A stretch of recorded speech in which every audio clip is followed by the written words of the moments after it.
Sa unang pagkakataon, nilagyan si Pangulong Duterte ng bulletproof glass sa harapan po habang nagtatalumpati. Sabi ng Presidential Security Group, sineseryoso nila ang bawat banggit ng Pangulo na may gustong pumatay sa kanya. Balitang hatid ni Joseph Morong.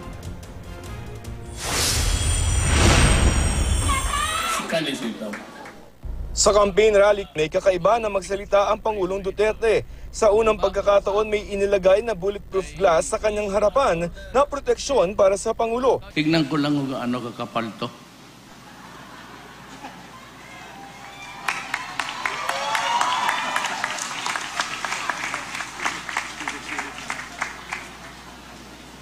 Mukhang hindi matablan to ng bala. Baka pintik siguro kaya.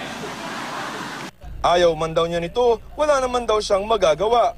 Itong picture frame na ito, yun ang hindi ko na kontrolado.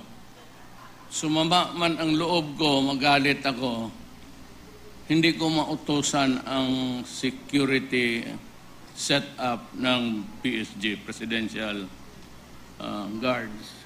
Kasi sila talaga ang masunod. Last minute na natin sinabi sa kanya nung papunta na doon. Oh, yeah? Yeah, just to make sure na wala na siyang magawa kundi sundin. Dahil pag sinabi niyo na mas maaga. Baka patanggal pa. Ayon kay Presidential Security Group Commander Brigadier General Jose Ariel Niembra, kontra sniper ang bulletproof glass. Kaya rin itong protektahan ang Pangulo sa mga shrapnel kapag may nagpasabog. Open air kasi ang venue ng campaign rally sa Malabon at ayaw raw magbaka sakali ng PSG. Napaligiran ng mga buildings, napaligiran ng mga bahay.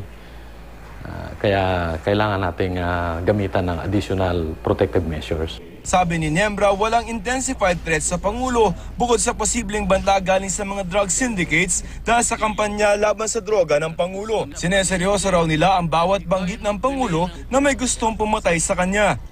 Sa inauguration ng Bohol International Airport, nasubukan ng PSG. Habang nagtatalumpati ang Pangulo, biglang nag-brown out.